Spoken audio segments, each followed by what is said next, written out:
प्रणाम। हमारी है सुंदर साथी। पहले मूल ब्रज बने महानतम बुद्धि के सागर आदि सदगुरु आप श्री जी साहब जी के परम शिष्य श्रोमणी महामती श्री लालदास जी महाराज जी, हमारे प्यारे सुंदर साथ जी, यह वृत्तांत जो बीतक है श्री 5 पद्मावती कुलधाम पन्ना जी में विक्रम संवत 1751 की साल श्रावणवती पंचमी के दिन से महामती श्री लालदास जी महाराज जी ने धामधन्य के सन्मुख विराजमान होकर के इसको लिखा है। लिखवाने वाले स्वयं धनी जी हैं, पिया जी हैं। उन्होंने प्रेरणा दी, उन्होंने अंदर बैठ करके यह सब लिखवाया है, जिनमें 6 दिन हुआ करते हैं। इन 6 दिन के वृत्तांत में महामती श्री लालदास जी महाराज जी ने आज इस प्रसंग के अंदर में 6 दिन का बताओ रखा है कि 6 दिन में कहाँ कहाँ पर आपके ऊपर में कितनी परेशानियाँ आई, मुसीबतें आई, कितने हैरान हुए, अथवा किस तरह से दज्जाल ने तुम्हें हैरान किया है, ये सारी बातें कही हैं। इस दज्जाल से बचाना, इन मुसीबतों से बचा करके पाक साफ अपने श्री चरणों में रखना, धर्म में जोड़ करके रखना। आज के वातावरण में यदि धर्म की प्रति हमारा खिंचाव होता है, ये परमात्मा कैसी कृपा होती है, उनकी बड़ी दया होती है कि ऐसे माया के मेले के अंदर में जहाँ लोगों को जरा भी फुर्सत होती नहीं है, यदि वो अपने पास बैठाते हैं और अपना ज्ञान या अपनी आत्मा का कल्याण हमारे ऊपर में उसकी राह बताते हैं, तो आप उनका शुक्रिया अदा करिए, आप उनका आभार व्यक्त करिए। और उन आभार व्यक्त में हम हर तरह से जानते हैं कि आज के संसार में लोग एक दूसरे का उपकार एक पल में ही चुका देते हैं। किसी ने कुछ भी आपके साथ में भलाई की, अच्छाई की, तो आप उसको धन्यवाद देते हैं तुरंत।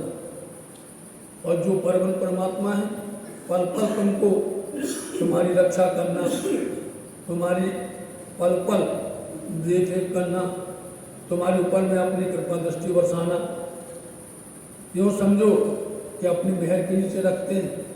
और हमारे पास इतनी फुर्सत नहीं है कि हम उससे कह सकें कि आपकी बड़ी कृपा है, आपका बड़ा उपकार है, आपका बड़ा आभार है। यदि वो चाहें तो एक श्वास आने वाली रोक देगा, वो चाहें तो हमको कितनी तरह से संसार में लोग परेशान करते हैं, न बचाए, लेकिन वो अपने भक्तों को, अपने मोमिनों को, अपने सुंदर साथ को धर्म की राह पर ला करके पग पग पर उनके ऊपर में बचाव करते हैं। उसी का नाम है शुक्राना।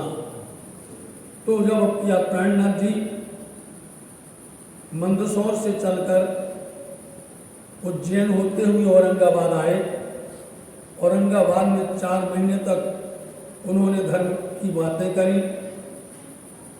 भाव सिंह के अंदर में देखा कि वास्तव में प्रेमी है, भक्त प्रवृत्ति का है, तो उसको बड़ा ज्ञान सुनाया और उस पर और कृपा की हर तरह से। लेकिन जब उसको ज्ञान की एक धारा नहीं होती है, ज्ञान एक तरफ नहीं बोलता है, एक पक्षीय नहीं होता है, ज्ञान सर्वदेशी होता है, सबके लायक होता है, सबके हित के लिए होता है। धर्म कभी भी, ज्ञान कभी भी जाति नहीं देखता, धर्म कभी भी ऊंच नीच नहीं देखता, धर्म कभी भेदभाव करता ही नहीं है। यदि वो करता है तो वो धर्म के नहीं है, उसके अंदर स्वार्थ है।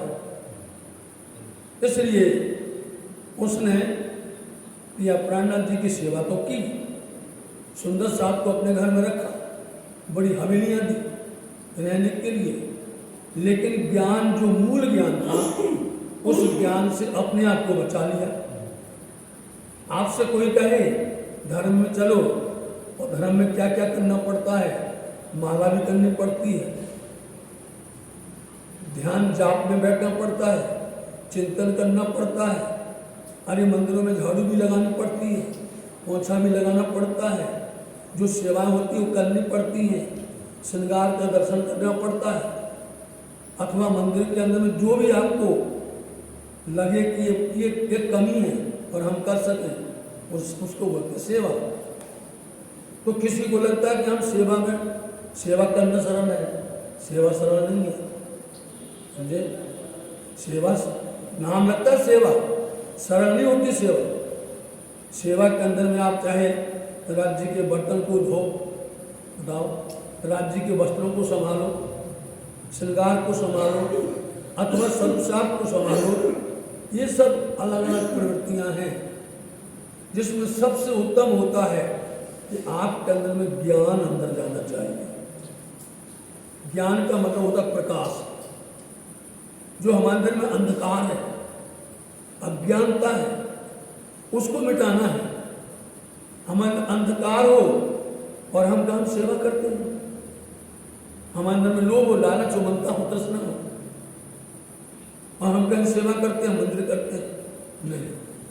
तो सबसे मुख्य होता है हमें ज्ञान को सुनना, और यदि गुरु सुनावे सर्वोत्तम, इससे उत्तम और होता ही नहीं है, क्योंकि गुरु वो जादू है कि एक पल के अंदर में ऐसा उजाला कर देता है, ऐसे आशीर्वाद देता है कि जन्म जन्म के मोर्चे और पल में दे देता है, ऐसा करता है।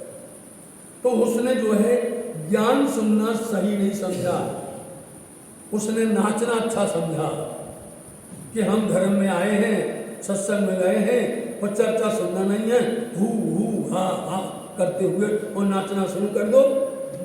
इसको सत्संग बोलते हैं? नहीं, इसको सत्संग नहीं बोलते। अंदर का भेद खुलना चाहिए, अंदर का रहस्य। इसलिए उसने ज्ञान सुनना सार्थक नहीं समझा, इसलिए दूर रह गए, अपन ने सुना था, इसलिए वंचित रह गए। वो चमत्कार मांगने लगा, ज्ञान में जाकर के, सत्संग में जाकर के, जो सत्संग कर रहे हैं, जो सुना रहे हैं गुरु, उनसे चमत्कार मांगने लगा, हमारे को ये दे दो, हमको ये दिखा दो, हमारे अंदर ये है, इसलिए ये मांगने लगे। तो इसको नहीं बोलते हैं सत्संग। सत्संग के अंदर में अपना कल्याण करो, समाज का कल्याण करो, देश की सेवा करो, धर्म की सेवा करो, ये चलना चाहिए। तो ये चल रहा था। ऐसे में जो लोग परेशान कर रहे थे उनको बोलते दज्जाल। राजा तो धाम चल गया, राजा गुजर गया। जो लोग बुराई रखते थे, जिनकी वजह से उनका काम नहीं हो रहा था और शर्मसार होते थे, कहीं ये मोमिन है, ये ब्रह्मशक्ति है, ये सुंदर साथ हैं, इनकी वजह से हमारा स्वार्थ पूरा नहीं हो रहा है। तो जब राजा खत्म हो गया, उनको अंदर में गुस्सा आई, मौका मिला, बोले इन भक्तों को बंद कर दो, इन भक्तों को कैद में डाल दो, अब देखते हैं कौन बचाता है, कौन जीतता है। तो आपने सुना कैसे बचाया? जिन्होंने सुना ध्यान से, तो उनके ऊपर उनने कहा कि हम इनको कैद में डाल देंगे। और परमात्मा बोलते हैं, ब्रह्म बोलते हैं कि तुम्हारे सामने बैठे होंगे और तुम्हारी नजर बंद हो जाएगी, तुम्हारे सामने बैठे रहेंगे और तुमको दिखेंगे नहीं, है यहीं पर, और देखो वहीं पर बैठे स्वामी जी उस दुश्मन के मोहल्ला में बैठे हुए हैं और ढूंढते ढूंढते ढूंढते परेशान हो गए, कोई नहीं मिला। बताओ। तब लोगों ने कहा स्वामी जी से कि आप यहाँ पर बैठे हैं, उसके घर में बैठे हैं। भैया, चोर को चोरी से बचाना हो, उसके हाथ में समर्थन हो, छुपाओ नहीं, लुकाओ नहीं, ताला नहीं लगाओ, न चाबी, उसके हाथ में चाबी दे दो, लो भैया संभालो। अब चोर तो फंस गया, क्योंकि अब वो कहता है चोर का कुछ बना नहीं है, नहीं करेगा, इसलिए उसके चोर के घर में बैठे, उसको दिख नहीं रहे। तो जब बच गए तो श्री प्रिया प्राणनाथ जी ने लालदास जी से कहा कि हमें उनका शुक्रिया अदा करना चाहिए। अपने बल से नहीं बचे हम, अपनी चालाकी चतुराई से नहीं बचे हम, उनकी कृपा से बचे। इसलिए उनका ये शुक्राना चल रहा है। वो शुक्राना बता रहे हैं कि तुम्हारे पर धनी ने कौन कौन कृपा की है। ब्रह्मांड के अंदर में, संसार के अंदर में अनेक धर्म ग्रंथ हैं, एक नहीं अनेक धर्म ग्रंथ हैं। वेद हो, पुराण हो, शास्त्र हो, उपनिषद हो, कतेब हो, कुछ भी हो, उन सब ग्रंथों के अंदर में जो वाणी लिखी हुई है उसका अर्थ, उसका मायना, उसका रहस्य किसी को नहीं आता, किसी को उसका अर्थ नहीं आता। ये अर्थ, इसका भाव उन ब्रह्म ने अक्षरातीत राज्य महाराज ने तुमको दिया है, ब्रह्म सृष्टि को दिया है। कोई भी वेद, कोई भी शास्त्र, कोई भी कथे, कोई भी धर्म ग्रंथ आपके सामने लाया जाए, आपने तारतम की चाबी लगाई, तारतम बोलते निजनाक की चाबी आपने उसमें लगाई, आपके सामने पूरा स्पष्ट स्क्रिप्ट लिख करके आ जाएगा, उसका पूरा रहस्य होकर आ जाएगा। और किसी के पास में ये जादू नहीं है, और किसी के ऊपर में एक कृपा नहीं है। वही उन्होंने बताया है कि ये ब्रह्म सृष्टि, भक्तों को ब्रह्म सृष्टि मोहन सुंदर साहब कहते हैं, तुमको इतना बता दिया है, मतलब इतना ज्ञान दिया, इतनी बुद्धि दी हुई है तो तुम ये सब खोल सकते हो। और लोग हैरान होते हैं ये इस वाणी को पाने के लिए क्या क्या करना पड़ता है लोगों को। ये वाणी के कान में कई अंगनेज पीवे, या वाणी के कान में अपना देह जलाते हैं, या वाणी के कान में भैरव झांक खाते हैं, या वाणी के कान में तिल तिल देह घटाते हैं।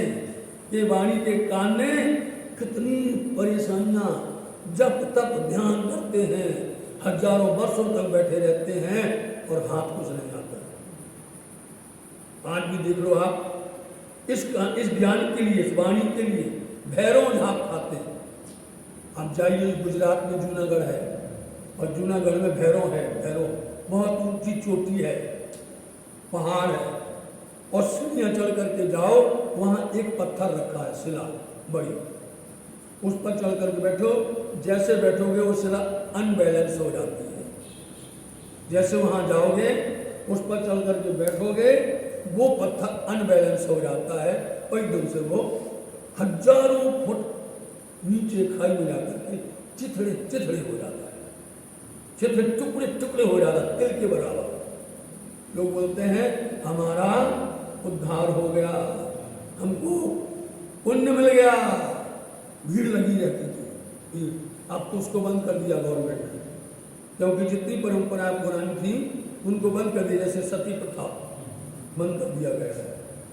बोलते सुसाइड क्यों करते हो, आत्महत्या क्यों करते हो, तो अब वो बंद कर दिया गया, लेकिन नाम तब से अभी तक चल रहा है। उसकी चर्चा शास्त्रों में है, उसका वर्णन शास्त्रों में है, और इसी के लिए काशी करवट लेते हैं। काशी में आज भी जाओ, वो कुआं बना हुआ है, उस कुएं में नीचे से लेकर के ऊपर तक तलवार, भाले, कटारियां, ऐसे छोटे से लेके बड़े तक ऐसे गड़े हुए उस कुआं में, और ऊपर में रखा है जाल। बस वही होता है कि हम इसमें जाएंगे, जैसे ही उसमें गए अपने आप वो उन भालों में, तलवारों में, कटारियों में इस तरह से छिद जाता है कि तिल का टुकड़ा तो बड़ा होता है, तिल से भी छोटा टुकड़ा बन जाता पूरे देह का। बोलते भैया मुक्ति हो गई। काशी में गए थे हम वहाँ, और ये करते हैं। बताओ कितने उदाहरण दिए जाए इसको पाने के लिए। तुमको बिना मेहनत के, बिना परिश्रम के, सिर्फ क्या है, तुम सेवा से पाओगे पाप। सेवा जेवो बीजो पदार्थ नहीं, छिपके साहिब कीजिए आप, साहिब की ये महिमा है। इसलिए तुम्हारे पर धामधनी ने एक कृपा क्यों की है कि तुम ब्रह्म सृष्टि हो, ब्रह्म के अंश हो, ब्रह्म के समान हो, इसलिए तुम्हारे को उन्होंने इस संसार में कृपा की है। इसलिए हमें सुंदर साथ को उनके चरणों में झुक करके यही कहना चाहिए कि आपकी मेहर है। समझे, आपकी कृपा है, उसकी वजह से हमें ये सुनने मिला, समझने मिला, और हम जो हैं सारे धर्म ग्रंथों की बारीकी को जानते हैं, कोई भी धर्म ग्रंथ। तो यही कहते थे कल कि तुम्हें राज्य ने ये सब कुछ दिया, इसको बोलते बातूनी, छिपी उनकी कृपा आपके ऊपर में, बातूनी कृपा एक, हम बताते दूसरी कृपा कौन सी है? जाहिर, जाहिरी कृपा। आज सुनिए जो हमने कल कहा था कि आपको जाहिरी बताएंगे। जाहिर ये है कि जब हम ब्रजमंडल में आए, देखो आप किसी से पूछ लो ब्रजमंडल में तुम आए हो, कोई नहीं कहेगा। इतने ज्ञान करने वाले हैं, इतने प्रवक्ता हैं, इतना उपदेश करने वाले हैं, कोई भी चर्चा में, चाहे श्रीमद् भागवत महापुराण हो, चाहे कोई भी धर्म ग्रंथ हो, कोई नहीं कहता कि हम ब्रज में थे, कोई नहीं कहता हम रास में थे, लेकिन हम लोग बोलते हैं, हम लोग कहते हैं कि हम ब्रज में थे, ब्रज में हम खेले, उन कृष्ण के साथ खेले जिन कृष्ण को तुम जानते नहीं। बोलो ठीक, जिन कृष्ण के बारे में तुमको जरा भी मालूम नहीं, हम उनके साथ, क्योंकि वो हमारे प्रीतम है, वो हमारे धनी हैं, उनके साथ में ब्रज में खेले। तो जब उनके साथ खेले तो लोग सुनते हैं जाहिर कि कृष्ण ने वहां पर क्या किया, पूतना मारी, अकासुर मारा, बकासुर मारा, अघासुर मारा। बोलो आप कितनी विघ्न आई, तृणावत मारा, कितनों को उन्होंने। लेकिन ब्रजमंडल के अंदर में सारे गोप ग्वालवासी कृष्ण के प्रेम में पागल रहते थे, आफतें आती थी, मुसीबतें आती थी, किसी को पता नहीं चलता था, किसी को एहसास नहीं होता था। और श्री कृष्ण जी का स्वरूप, क्योंकि उनके साथ में परोक्ष और अपरोक्ष रूप में अनेक शक्तियां हुआ करती हैं, अनेक शक्तियां। जैसे मान लीजिए कि राष्ट्रपति या प्रधानमंत्री कहीं पर जाए तो उनके साथ में कितनी और चलती है, हर तरह की सेना चलती है। यदि कोई मुसीबत आती है तो क्या राष्ट्रपति तलवार ले लेंगे? क्या प्रधानमंत्री बंदूक उठा लेंगे? नहीं उठाएंगे। यही हाल है कि परब्रह्म परमात्मा श्री क्षराती श्री कृष्ण वहां पर कुछ नहीं उठाते, न अस्त्र उठाते, न शस्त्र कभी नहीं उठाया। एक वंशी बजाई प्रेम मात्र, एक वंशी बजाई उन्होंने प्रेम की, और जो भी विघ्न आई उनको दफा कर दिया, सबको नाश कर दिया, सबको भगा दिया, और सबको इस तरह से सुख मिला ब्रजवासियों को। उनको बाद में पता चलता था, अरे भैया यहाँ पर तो यमराजुन थे, यहाँ पर जो पेड़ थे, यहाँ पर सक्कासुर थे, सबको बाद में चलता कि आया था और ये परेशान करता था, ये तब सब जो है प्रसन्न हो जाता। तो आज ये है जाहिर, हमारे देह शरीर पर ब्रजमंडल में उन्होंने जाहिरी रूप में जो कृपा की है, इसको भी हमें धन्यवाद बोलना चाहिए। आज तो समझ आ गई, वहां समझ नहीं थी, वहां पर हमारे पास बुद्धि नहीं थी, आज समझ आ गई है, क्योंकि आज आया तारतम। और तारतम क्या है? बुद्धि, विवेक, ज्ञान, विवेक सब खोल देता है। तो आज तारतम ने बता दिया कि हमें बातून भी बता दिया और जाहिर भी हमारे पर कृपा की है। आज लो ब्रह्मांड में, आज तक ब्रह्मांड के अंदर में सब लोग उस ब्रज की रज को पाना चाहते हैं।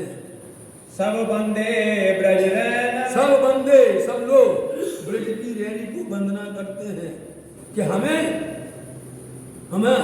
कभी भी जन्म मिले दूसरी बार इसी ब्रजमंडल में हम वृक्ष बन जाएं, इसी ब्रजमंडल में हम घास बन जाएं, तिनका बन जाएं, कि यहाँ की रज उड़ करके हमारे ऊपर आएगी और हमारा उद्धार हो जाएगा, हमारा कल्याण हो। आज भी मांगते हैं लोग तो बोलो धन्य है। आज लोग चाहते हैं बड़े बड़े ज्ञानी ध्यानी, उद्धव जैसे, बोलो आप उद्धव जैसे ज्ञानी, ज्ञान का पूर्ण हो गया उनका, गोपियों ने इस तरह से उनको शर्मसार कर दिया है। इसलिए वो वहां हम थे, आप थे, इसलिए उसका आप अनुमान लगाओ कि धनी ने तुमको अपने साथ खिलाया, अपने साथ मक्खन खिलाया, अपने साथ लीला की, चाहे वो यमुना जी में हो, चाहे वो वन में हो, चाहे जहां पर देखो, तो ये हमने पाया है। पावत नहीं ब्रह्मादिक, बोल दो आप, ब्रह्मादिक वहां की रज, ब्रह्मा जैसे देवता नहीं, उनको प्राप्त नहीं होती है। और हर किसी को मालूम है कि कहीं वो मछली बनता है, कभी वो कौवा बनता है, बोलो, कभी वो हंस बन करके आता है, कभी कितने, और कभी कभी ब्रह्मंडल में आकर के ग्वाल वालों सहित कृष्ण सहित सबको एक कंदरा में बंद कर देता है परीक्षा लेने के लिए कि ब्रह्म है कि नहीं। उनको कंदरा में एक गुफा में बंद कर देता है, वो साल भर तक वहां पर, एक दिन के लिए नहीं, एक घंटा के लिए नहीं, साल भर तक रखा। और वैसे की वैसे सौलीला द्वैत जिसको बोलते हैं, स्वयं के द्वारा कृष्ण ने क्या किया, वैसी लकुटी, वैसी रस्सी, वैसी ग्वालवाल, वैसे गाय बछड़े, वैसे उनके कपड़े हूबहू वैसे बना करके घर पहुंच गए। यदि घर पर नहीं जाते तो घरवाले कहते भैया क्या हो गया, आई क्यों नहीं घूमते, लेकिन वो वहीं बनते हैं। और उन्होंने ऐसा रूप बनाया, सबके घर अपने अपने घर पहुंच गए। मजा तो तब आया, आनंद तब आया जब जो गाय घर में जाकर के जो दूध देती है, आज के दूध में बड़ा अंतर है, आज के दूध में अंतर है। क्यों? वो स्वयं ब्रह्म है, समझे नहीं? वो ब्रह्म खुद है, बन करके गए, सब जगह पर बन करके गए। और जो ग्वालवाल थे उनके स्वरूप में नूर था, उनके मुखमंडल पर तेज था, ऐसा तेज देख करके वो हैरान होते थे, अरे मेरा लल्ला, बोलो कितना प्यारा लग रहा है। एक साल तक सबने खेल देखा, और एक साल के बाद में ब्रह्मा आया, दिखता है तो सब लोग खेल रहे हैं, ये सब तो यथावत वैसे की वैसे ही है। किसने खोल दिया कंदरा, गुफा का दरवाजा किसने खोल दिया, और जाके खोल के देखा तो वैसे वैसे अंदर है वो। अब पागल हो गया वो, इसलिए उसने अनेक रूप धारण किए, लेकिन उसको कुछ नहीं मिला। और तुम लोगों ने उसका मजा चखा है, आनंद लिया है। हाँ। तित थे मोमिन बीच चैन, इसलिए शब्द को पकड़ना, तित थे मोमिन चैन, मोमिन ब्रह्म शक्ति, वो आनंद से थे। अब ये भेद कोई नहीं जाने इस रहस्य को, क्योंकि कालमाया का ब्रह्मांड है, और कालमाया के ब्रह्मांड में सब हैं, उसमें ब्रह्म सृष्टि भी है, परम धाम से आए हुए, और वहां पर सभी प्रकार के रूप, अपरोक्ष और परोक्ष रूप में सब लोग हैं।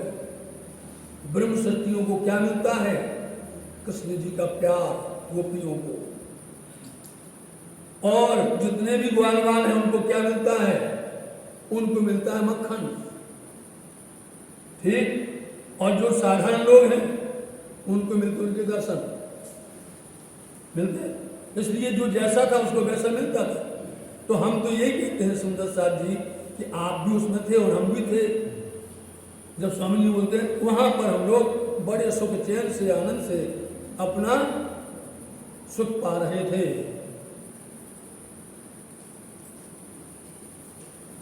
फिर आए बीच रास के, और फिर उसके बाद में पूरा 11 वर्ष तक तो अपन ने खेला, और 52 दिन की जुदाई हुई, और 52वीं रात्रि में हम लोग फिर रास में गए। कौन सा रास है? सब लोग ढूंढते हैं, ब्रह्मांड के लोग ढूंढते रास की रात्रि को।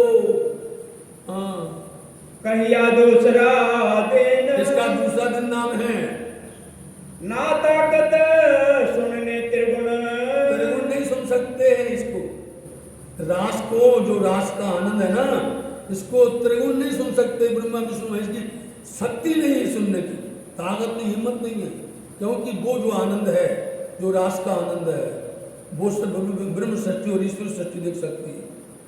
संसार के क्या जाने हद के जीवड़े बेहद की बातें, हद के जीवों को नहीं मिलता ये मिलता है बेहद के साथियों को, और नहीं मिलता किसी को। इसलिए यहाँ ऐसी जगह लगे रास जहाँ पर नारायण को नहीं पहुंचे, बताओ, जहाँ नारायण नहीं पहुँच सकते, जहाँ ब्रह्मा विष्णु नहीं पहुँच सकते, वो है जोग माया का मंदिर, अखंड जोग माया, आनंद जोग माया, जो केवल ब्रह्म की अर्धांगिनी है। उन्होंने उस मंडल को तैयार किया था, उसकी रचना की थी, उसका वर्णन आपको समझना सुनना है तो आपको श्री प्राणनाथ जी की इस ब्रह्मवाणी में आया हुआ है पहला ही रास ग्रंथ है, उसको पढ़ो तो आपको पता चलेगा कि वो ऐसा रास था जिस रास को सुन नहीं सकता है, साधारण जीव नहीं सुन सकता है। जो सुनेगा तो उसके अंदर शंका ही शंका रहेगी, भ्रम भ्रम रहेगा, वो कभी समझ ही नहीं पाएगा। उस रात्रि को जो आज भी चालू है, वो रास आज भी चल रहा है। अब आपको इसको समझने के लिए श्री प्राणनाथ जी की स्फुलिंग वाणी को समझना पड़ेगा और वितर्क को समझना पड़ेगा, अथवा आपको बैराट पर समझना पड़ेगा, तभी आपके पल्ले पड़ेगा। सबके बस की बात नहीं है। तो वहां पर जो रास में खेला है, ऐसी रात्रि है जहां पर कि अन्य दूसरे नहीं पहुंच सकते तुम्हारे सिवा। तहाँ खेले मोमिन, तहाँ खेले, उस रात में खेले, ओ कितने प्यार से खेले। वृंदावन वासी रे आभिया प्रगट पधार्या पुरुषोत्तम अवतार जो। इतनी प्यार से रामते गाई जाती है पन्नादान में। पूरी रास की रामते 5 दिन अखंड रास चलता है। उसमें देखिए आप, सुनिए आप पन्ना जी आते हैं, सेवा करते हैं, लेकिन आपसे एक गुजारिश है, यदि आपको रास की रात पे देखना है तो रात्रि में 1 बजे के बाद पहुँचिए। सुबह तक चलती हैं, रात्रि में 1 बजे शुरू होती हैं, पूरे 5 दिन तक चलती हैं। छोटे छोटे बच्चे से लेकर बूढ़े बूढ़े तक उस रास का आनंद लेते हैं। आप लोग आते हैं, सेवा करते हैं, लेकिन आप लोग सेवा करके थक जाते हैं तो आराम करने लग जाते हैं। गलती नहीं है, वो स्वाभाविक है, क्योंकि आप लोग सुबह फिर सेवा में जाना है, आपको फिर सेवा करनी है। लेकिन थोड़ा समय निकालो, आप लोग एक आध काम अपनी जरूर देखा करो, उसको सुख लिया करो। सब कोई बाँचे तिनको, सब कोई बांछे मतलब चाहना करता है, ऐसी रात्रि में खेलने की इच्छा करता है कि हम भी उस रात में खेल लेवे। पावे नहीं खबर, किसी को आज तक खबर नहीं है, और वो रास आज भी अखंड है और चल रही है। ब्रिज भी अखंड है, आज चल रही है।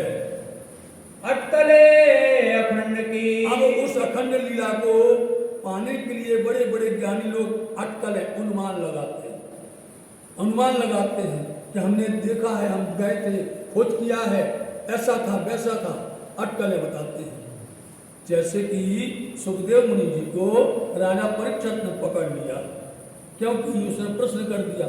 साधारण जीव जो होगा, रास खेलते खेलते उसके अंदर भ्रम आ जाएगा और प्रश्न करने लग जाएगा, और प्रश्न किया नहीं, जोश चला जाता है, खत्म हो जाता है। तो सुखदेव मुनि जी के अंदर से जोश चला गया। अब राजा परीक्षित पकड़ लिया कि आप हमें वो रास बताओ, हमें रास बताओ। अब वो क्या करे? सुखदेव जी कहे कि मैं जोगी, वो तू राजा भया, वो कहने वाला तो उठ के गया, वो तो चला ही गया है। और राजा कहते हैं ये बहाना बनाता। समझिए, यदि हम आपसे कोई बात छिपा ले लें तो आप कहोगे पता तो है, ये बताना नहीं चाहते, क्योंकि संसार का भ्रम अलग तरह से होता है, शंका खड़ी हो जाती है। तो राजा परीक्षित यही कह रहा समझता था, इनको सब कुछ पता है, ये सब जानते हैं, लेकिन ये हमको देना नहीं चाहते। तो उसने पकड़ लिया, बोले हम तुमको छोड़ेंगे नहीं, हम तुमको छोड़ेंगे नहीं, जब तक आप ये नहीं बताओगे तब तक यहाँ से ना हम जाएंगे और ना तुम जाओगे। फंस गए सुखदेव मुनि जी, फंस गए। भागे आवेश किलो पंचद है, इसलिए उनको मजबूरी में आवेश चले जाने के बाद में उनको पंचध्यायी रास वर्णन करना पड़ा। पंचध्यायी रास, अब देखिए श्रीमद् भागवत महापुराण में जो पंचध्यायी रास का वर्णन किया गया है वो अखंड नहीं है। वो रास का वर्णन कर ही नहीं सकता कोई, है ना। इसलिए सब लोग अटकल है बोल दिया उन्होंने, पंचाध्यायी रास में उन्होंने अक्कल से लगा दिया है, लेकिन अखंड तो नहीं गाया, अखंड का वर्णन किया। तो तुम भाग्यशाली हो कि आपको इस अवस्था में सुनने मिल रहा है, और इस अवस्था में आपको देखने भी मिलता है, इस अवस्था में आपको उसके दर्शन भी होते हैं। तो कितनी मणिमय महिमा है। पावे न कोई फजर, कोई नहीं भाता है उसका कब फजर हुई, मतलब रात कब पूरा हुआ। रात्रि में चली, रात्रि कितनी बड़ी हो गई वो रात, किसी को पता नहीं चला। रास रात ढूंढन के, उस रास की रात्रि को ढूंढने के लिए अनेक प्रकार से कोशिश कर रहे लोग, लेकिन किसी को नहीं मिला। हाथ कछो न आवही, किसी के हाथ नहीं आया, मतलब किसी को कुछ मिला ही नहीं रास का। बिन मोमिन न पावे एक, बिना मोमिन के कोई नहीं पाता है।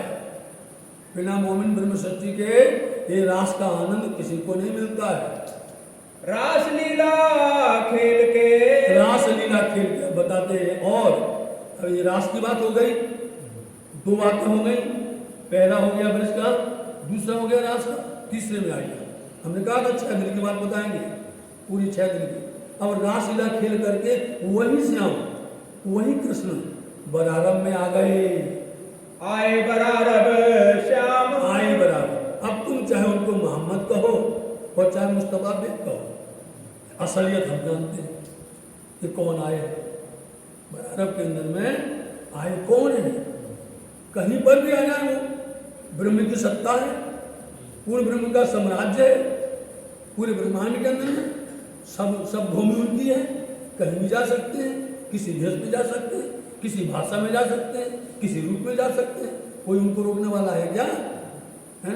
हाँ, आपके अंदर की अगर बुद्धि काम न करे तो उसमें हम क्या कर सकते हैं। इसलिए हमको पता है कि रास खेल करके बरारब में श्याम श्री कृष्ण जी आए। शोभास्ते मोमिन के, क्यों आए, आ गया क्यों आए, वास्ते बदल लिए, मोमिन के वास्ते, तुम्हारे वास्ते आए। यदि वो नहीं आते तो कलाम नहीं आती, शब्द नहीं आते, वाणी नहीं आती, और तुम्हारी सारी बातें छिप करके जो 6 दिन की लेकर के आए थे वो पता नहीं चलती। वो लेकर के आए सब, शुरू से लेकर के आखिर तक तुम्हारी सारी लीला लिखी हुई है। मतलब हम कब कब क्या करेंगे, कहाँ कहाँ क्या लीला करेंगे, उसी में लिखा हुआ है, स्पष्ट लिखा हुआ है, और उसी को हम झुठला रहे हैं, उसी को हम ठाक रहे हैं, उसी को सुनने नहीं देते। पूरे किए मनोरथ काम, आकर के उन्होंने सब ब्रह्म सत्य की मनोकामना पूर्ण करने के लिए उन्होंने काम किया। ये दिन तीसरा, ये तीसरा दिन कहा जाता है। कहिया माजजे देखाए अनेक, कई माजिजे, अनेक माजिजे बोलते चमत्कार, अनेकों चमत्कार उन्होंने दिखाए उसके ऊपर। उनको लोग क्या कहते थे, ये कौन है, शायर है, दीवाना है, पागल है, पत्थर मारते थे लोग वहां पर उनको पत्थर मार। आज उनके लिए एक शब्द नहीं सुनते, कोई टेढ़ा कह दे सुनते हैं, एक बार चला जाए तो आफत हो जाए हैं, और उसमें पत्थर मारते थे। बोलो आप, उठा करके पत्थर, जहां से वो निकले बोले ये पागल है, ये शायर है, ये दीवाना है। और उनके पास चमत्कार, इतना चमत्कार था बेहद बेहिसाब। उनको हर प्रकार की भाषाएं आती थी। एक चमत्कार का थोड़ा जिक्र कर दें हम, थोड़ा सा। उनको सब चींटी से लेकर के, ऊंट से लेकर के, जानवर से लेके, पक्षी से लेकर के, कोई प्रकार का जीव हो गए, उन सब की भाषा वो सुनते थे। सबकी भाषाएं, मतलब जानवर उनसे बात करता था, कोई कष्ट हो, कोई पशु हो, कोई पक्षी हो, अपनी कष्ट आकर के उनको बताता था। मतलब उनकी जवान, उनकी भाषा को वो समझते सुनते थे। ऐसा हुआ, एक दिन क्या हुआ कि एक ऊंट वाला था, और वो ऊंट वाला देखता है कि हमारा ऊंट हमारी बात को नहीं मानता, हमारी नाफरमानी करता है, इसको इतना खाने के लिए देते हैं, इतना खाता है, लेकिन ये काम नहीं करता है। क्योंकि रेगिस्तान के अंदर में, अरबस्तान के अंदर में ऊंट जहाज बोला जाता है। हर काम करवाते लोग बात, तो उससे काम करवाते थे तो वो खा करके बैठ जाते, वो खा करके। अब उसको समझ नहीं आए मालिक को, पता नहीं कौन सी बीमारी हो गई इसको क्या कष्ट है, क्यों नहीं करता। तो लोग लेके जाया करते थे उनके पास में अपने, जो भी जिसको तकलीफ हो। तो वो ऊँट वाला ऊँट को लेकर के मोहम्मद के पास पहुँच गया और बोलता है, खुदा के रसूल, ये हमारा ऊँट है, खाता बहुत है, करता कुछ भी नहीं है, बैठा रहता, निठल्ला रहता, हम तो हैरान हो गए, बताइए क्या किया जाए। बोले कोई बात नहीं, शांत रखो, धैर्य रखो। इतने प्यार से पूछा मोहम्मद साहब ने, समझे, कि भाई तुम क्या है, तुम्हारा मालिक तुमको खाने देता है, तुमको सब सुविधा देता है, और तुम उनकी नाफरमानी करते हो, उनकी बात नहीं मानते हो, उनके हुक्म पर नहीं चलते हो। तो उसने बोला उनके कान में, भाई खुदा के रसूल, इससे पूछो ये अपने मालिक की कुर्बानी करता है, अपने मालिक की बात को मानता है। इससे पूछो अपने मालिक की बात को मानता है क्या? बोले 5 प्रकार की नमाज होती है, एक भी नमाज को अदा करता है, एक ही नमाज को पढ़ता है, मतलब इबादत करता है, हैं? ये जब अपने मालिक की बात को नहीं मानता, हम इनकी बात नहीं मानते, हम इनकी बात नहीं मानते। बोले मामा साहब बोले, भैया आपका ऊँट ऐसा बता रहा है, कैसे करें? उसको आई शर्म, उसको शर्म आई, बोलते हाँ ये तो सही कहता है, हम एक बार भी नमाज नहीं पढ़ते, याद रखना, ऊँट गया घर में, हम आपकी बात अपनी बात करते हैं, अपनी बात दृष्टांत होते हैं, ये जो होते हैं सही बात है। तो उन्होंने कहा सही में हम नहीं करते इबादत, हम नहीं करते पूजा, हम नहीं करते पार, हमारा जीवन बेकार है साथ जी, हम खाने के लिए आए।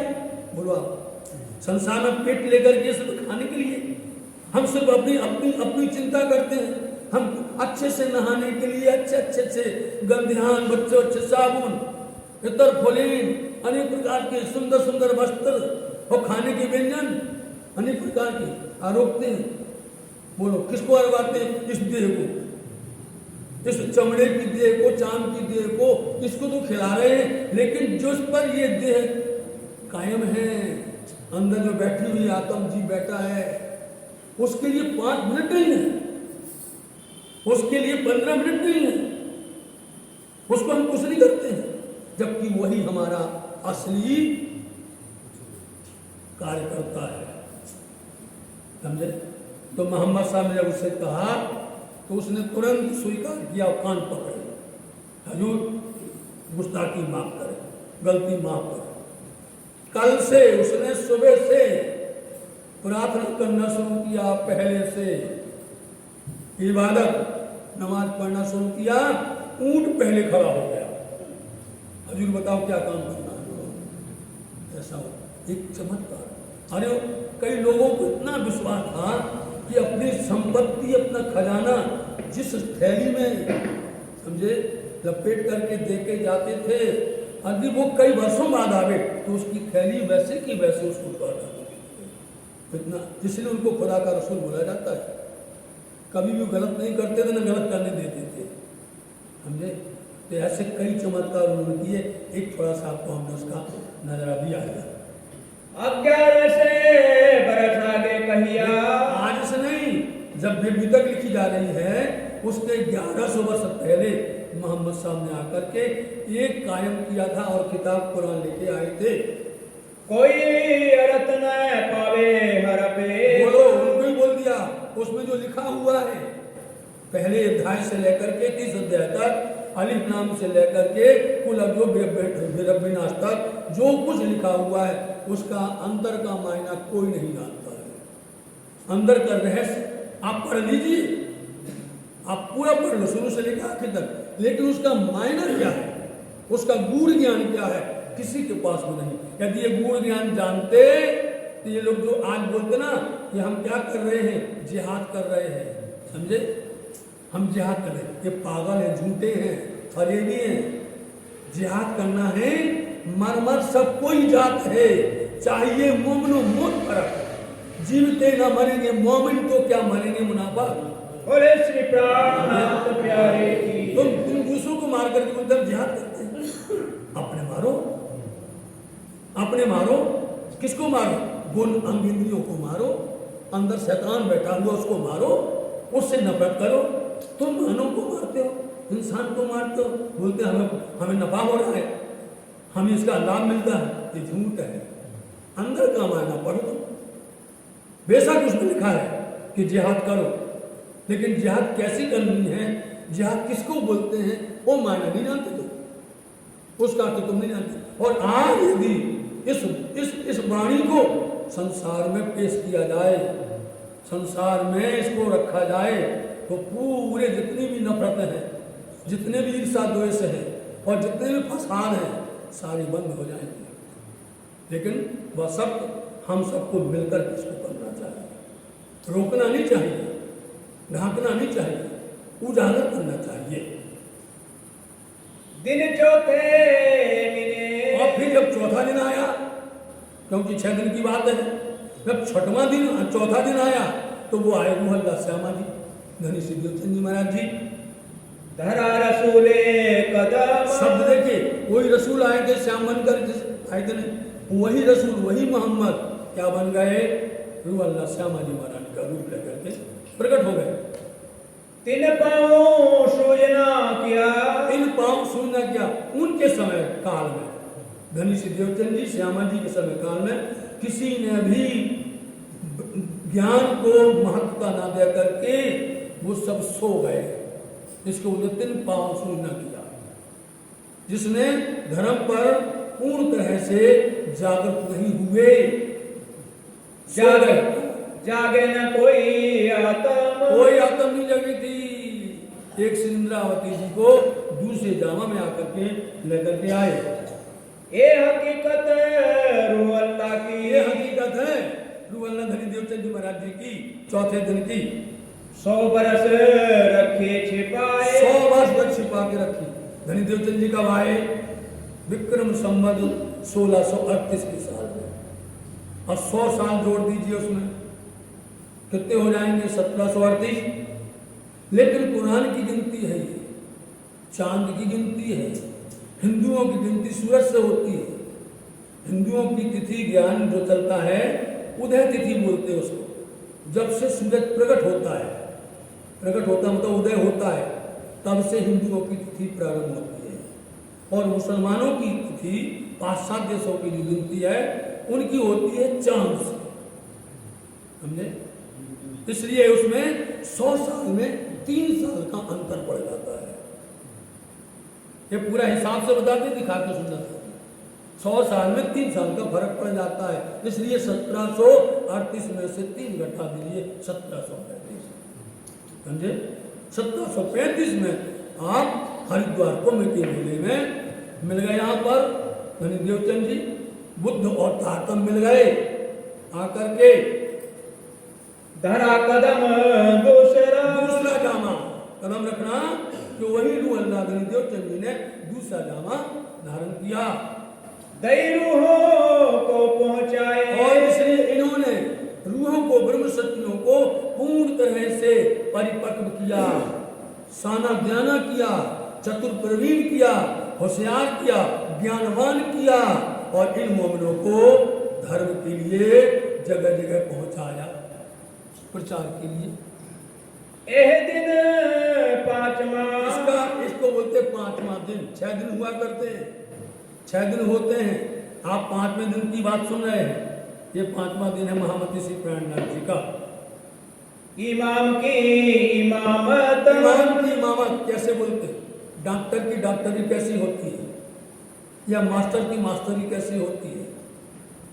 मतलब यदि वो परिपक्व अच्छी तरह से पढ़ा रहा है, शिक्षा दे रहा है और उसको योग्य बना रहा है, तो उसकी क्षमता है, कार्य करने की शैली है, उसको बोलते हैं मास्टर की मास्टरी, समझे? ऐसे डॉक्टर अच्छी तरह से तपास करता है, इलाज अच्छे से करता है, गहरा से गहरा भी कैसे भी इलाज हो वो परिपक्व करता है, तो उसको भैया डॉक्टर। और यदि वो नहीं कर तो काय करना कर। इमाम की इमामत यही है कि आखिर जो जुमा इमाम मेहदी आएंगे तो वो सबको सबकी समझाएंगे, सबको बांध देंगे एक प्रेम के पात्र में, एक प्रेम की माला में, एक बंधन कर देंगे।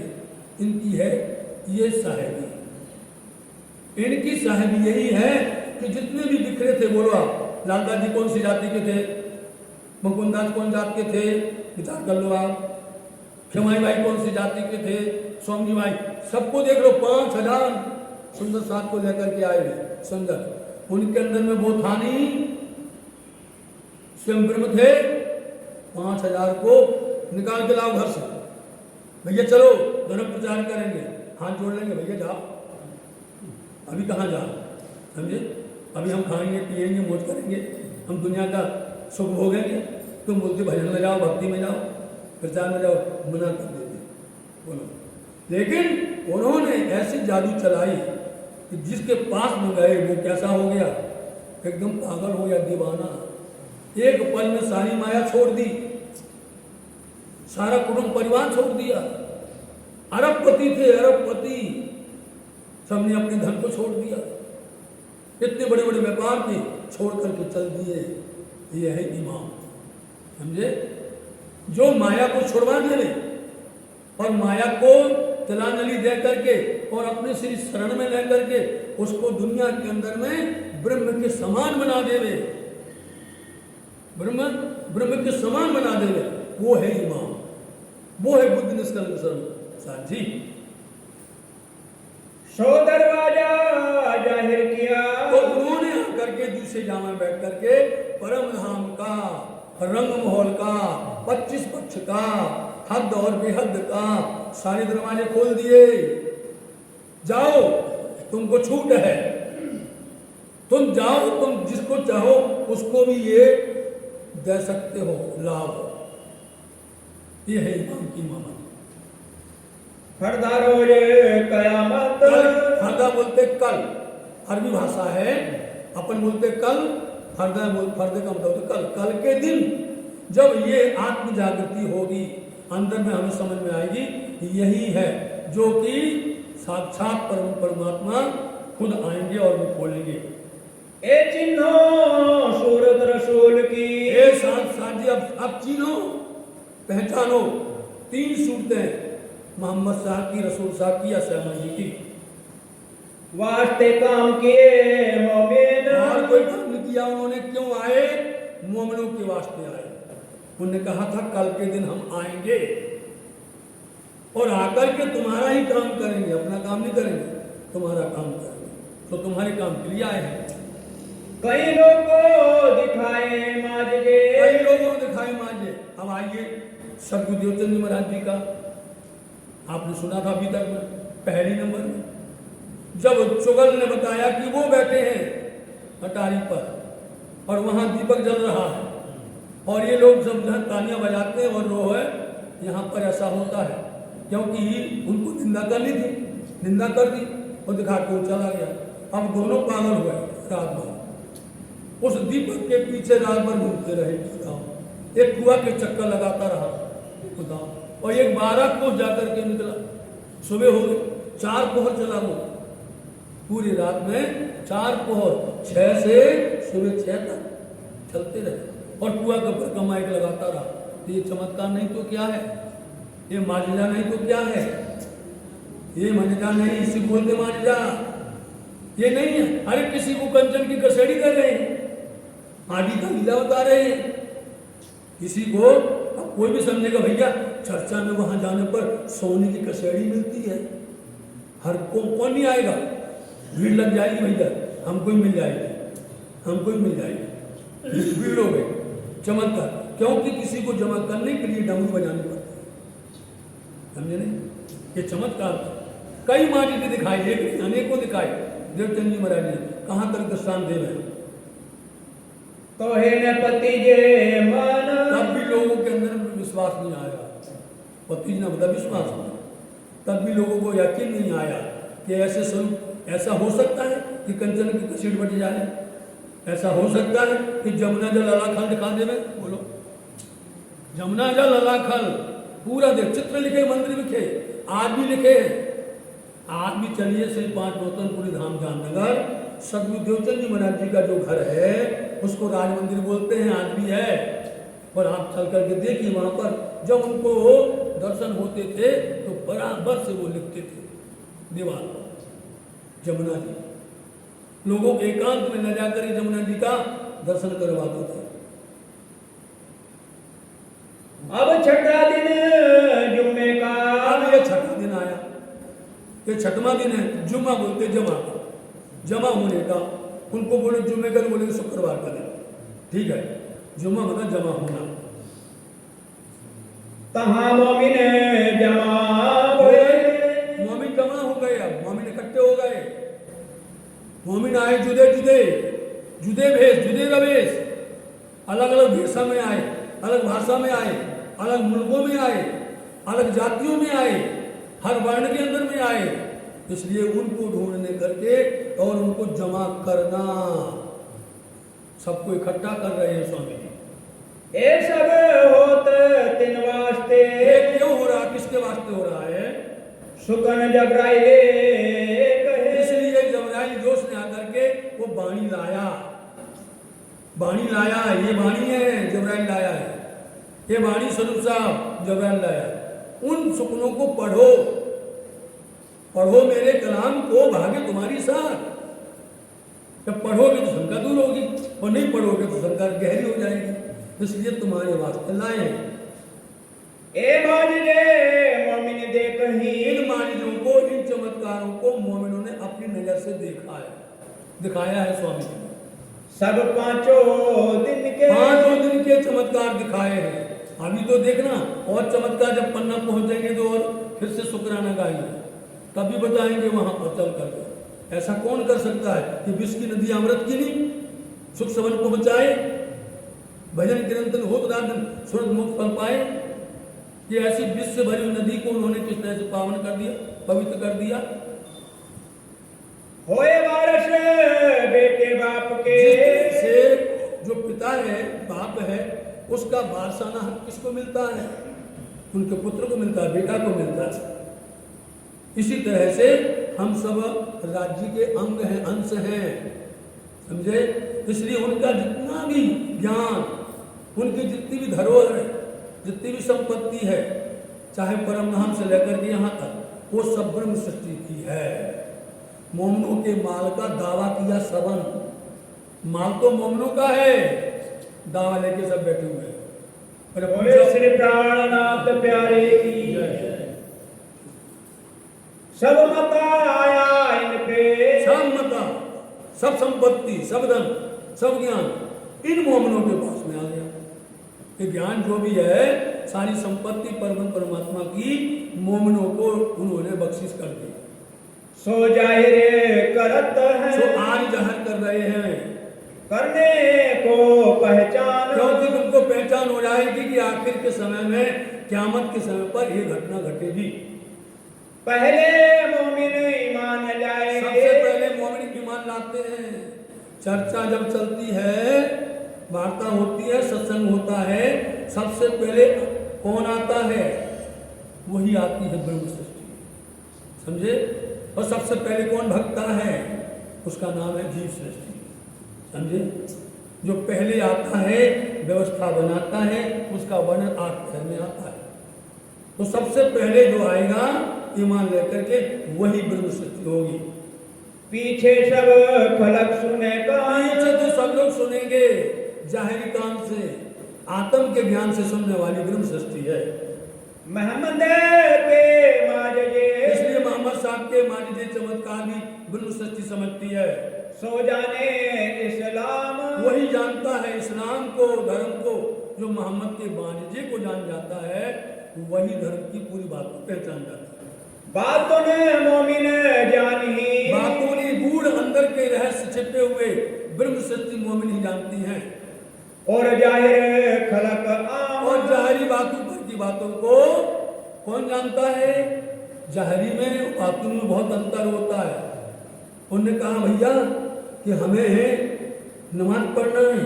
हमारे 5 विनय, 5 नियम है, 5 प्रकार के नियम हैं कि भैया नमाज पढ़ो, हज करो, ज़कात करो, ज़ियारत करो, ऐसे 5 नियम हैं, समझे।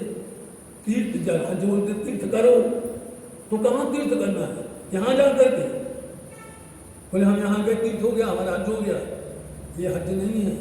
तीर्थ हज करना है तो मूल विलामा में करो, फिरो 25 पक्ष में, रात दिन दो प्रदक्षिणा, 7 परिक्रमा में, 7 परिक्रमा में आप परिक्रमा फिरते रहो, आप अनंत जीवन तक घूमते रहोगे। एक परिक्रमा का एक अंश भी तुम परिक्रमा नहीं भर पाओगे, कितना बड़ा है, समझे ना, कितना महान है। रोजा करो, कौन सा रोजा करना भैया? रोजा बोलते करो, बोले भैया हमारा महीना आ गया, पावन महीना है, रमजान का महीना है, रोजा करो।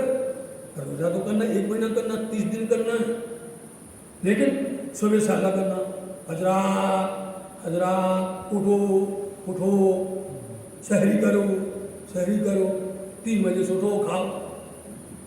बोले भैया रोजा है नहीं रोजा, बोले व्रत है। 3 बजे से उठ करके माताएं बहनें परेशान होती बना करके, और कब तक? बोले देखते रहना, सूरज तो नहीं निकला है, उन्होंने समय बता दिया, इतने बजे तक जो है जल्दी खा लो, और उसके बाद में खाना नहीं, और जैसे सूरज डूब गया और फिर बोले जल्दी करो, इफ्तार करो, सब मिल करके इफ्तार करो। अब बैठे फिर खाने के लिए, जो तुम रोज खाते उससे 4 गुना और खा रहे। बोले हमारा रोजा है, और रोजा का मतलब है व्रत करो 1 महीना तक, इन नफ्सों से, समझे, नफ्सानी, जिस्मानी, रूहानी 3 चीज होती है। इन नफ्सों से, इंद्रियों से व्रत करो, इनको 1 महीना तक संसार का कोई सुख मत दो, 1 महीना तक इनसे ना जुबान से झूठ बोलो, ना कान से निंदा सुनो, समझे, ना कोई बुराई करो। जितने हमारी 10 इंद्रियां हैं, इनसे कोई प्रकार की बदफैली ना करो, उसको बोलते हैं रोजा, समझे ना। ये थोड़ी है कि काट गला लो हुक्म भी कया मुसलमान, बोलो तुम उत्पाद करो, वो अपने दिल को समझो ना। इसलिए सारी बातें मोमिन जानते हैं, सारा भेद जानते हैं। उनके सामने हंसी लेता हूँ तो मुंह पीला हो जाता है, बात तो सही कर रहे हैं, समझे। और फिर दुआ देते हैं अपनी शरीयत पर, हम शरीयत के पक्के ढीठ हैं। कल सुना था कई काफिरों गुलबा किया, ऐसे समय में काफिर बेईमान, उन्होंने बहुत उपद्रव किया मोमिनों के लिए, उन्होंने बहुत परेशान किया, बैठने नहीं देते थे। हे भगत जी उठो, चलो जाओ यहाँ से। माने नहीं पैगाम, तो जितने पैगाम दिए उनको समझाने के लिए, भैया उल्टा मत चलो, हजरत ईसा आए हैं, इमाम आए हैं, बोलो अशरफ मिल आया है, जबराइल सब आए यहाँ पर, तीन सबों के सिर भान के, उन सबों के सिर भान तो शर्मसार कर दिया सबको। कितने बड़े बड़े सुप्रीम कोर्ट के न्यायाधीश, आज से 350 वर्ष पहले प्रणनाथ जी के इन शिष्यों ने दिल्ली में ला करके, किसी की ताकत है, लोग तलवार और अस्त्र लेकर के लड़ाई करते थे, भगाते थे बिना अस्त्र के, इसको बोलते सत्याग्रह है। मोमिने ने जो सत्याग्रह किया है, वो सत्याग्रह को महात्मा गांधी ने पकड़ लिया। बताइए आप, हूबहू जितना ज्ञान था ब्रह्मवाणी का बीतक के अंदर में, जो ज्ञान था महात्मा गांधी ने उस सब को पकड़ लिया, उस पर वो चले, ईमान से चले, क्योंकि वो प्रणामी थे, क्योंकि वो प्रणामी, उनकी माता प्रणामी थी, और उनका घर आज भी प्रणामी मंदिर से लगा हुआ है। जहाँ उनका घर पोरबंदर में है, आज भी उनको पास में लगा हुआ है, इसलिए उनके अंदर में वो ज्ञान आया, और इस ज्ञान से पूरे विश्व के अंदर महात्मा बन गए, पूरे विश्व के अंदर। और हमारे पास होते हुए हम आज तक नहीं बन पाए, हम वैसे रहे।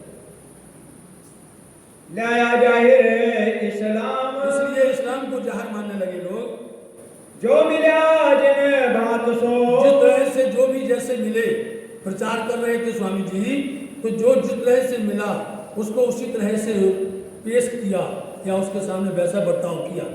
तिन सो मिले तिन वेद, उसी तरह से मिले उनके साथ में।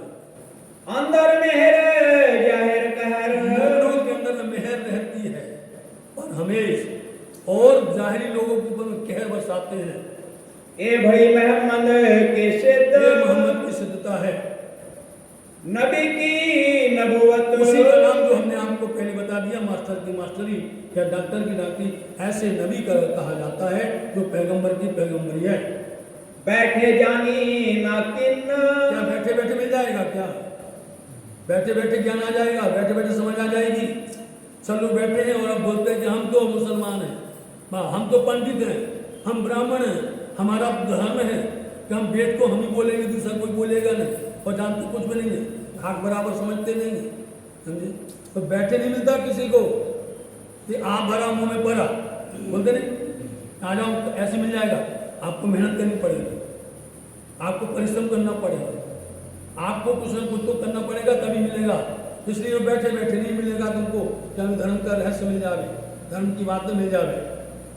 तो लड़ने को सामने खड़े, इसलिए उनको जब समझ नहीं आया, बैठे बैठे हुकूमत कर रहे हैं कि हम बादशाह के कौन हैं,